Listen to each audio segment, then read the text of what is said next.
Bonjour Monsieur Tass. Oui, bonjour. Pendant 9 mois, depuis l'avènement du virus Ebola, pendant 9 mois, vous avez mis une stratégie de politique en place de sensibilisation selon certains organismes africains tels que Mano Riva. Ça a échoué. Donc, est-ce que vous avez pris des leçons ou bien vous avez émis de nouvelles stratégies de communication et de sensibilisation pour pouvoir éradiquer complètement ce virus? D'abord, je m'inscris en faux contre tous ceux qui peuvent dire que la stratégie de communication a échoué en République de Guinée, parce que moi, mon rôle était de faire comprendre à la population que Ebola est une réalité et qu'on ne doit pas toucher un corps de mort d'Ebola, qu'on ne doit pas toucher un malade d'Ebola, qu'on doit se laver la main, qu'on doit arrêter les rites funéraires traditionnels, beaucoup de mesures comme ça.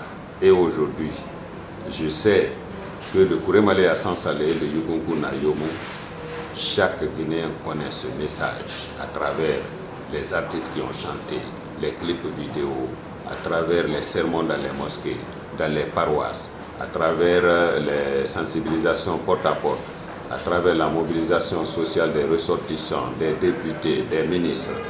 Si quelqu'un me dit que la communication n'a pas marché, je lui dis, enlevez cette bande, c'est rayé, allons sur autre chose. Excusez-moi, M. Tass, est-ce qu'il n'y a pas eu une nouvelle stratégie de sensibilisation? Voilà, nous sommes dans un processus depuis un an. Nous sommes aujourd'hui maintenant à la stratégie des comités de veille.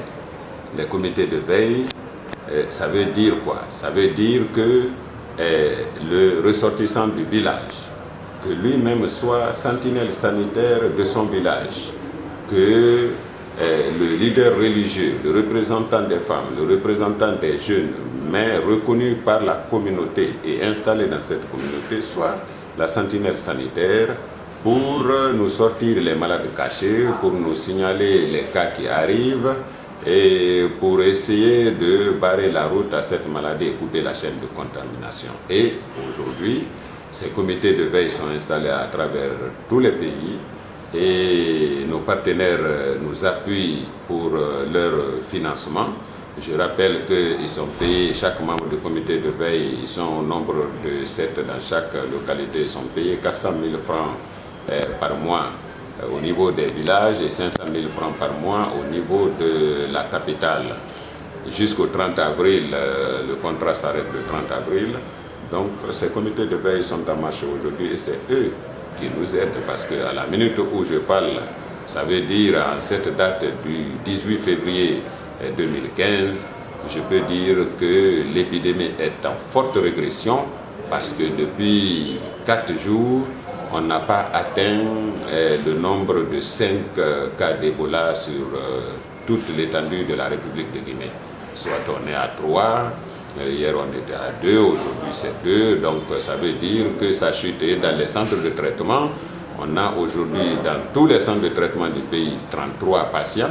Sur ces 33 malades, il n'y a que 23 qui sont confirmés d'Ebola, les 10 sont des suspects qui attendent. Nous suivons notre stratégie zéro Ebola en 60 jours qui est partie du 10 janvier pour le 10 mars et nous croyons que nous allons réussir à contrôler cette épidémie. Merci beaucoup de ce temps. Merci.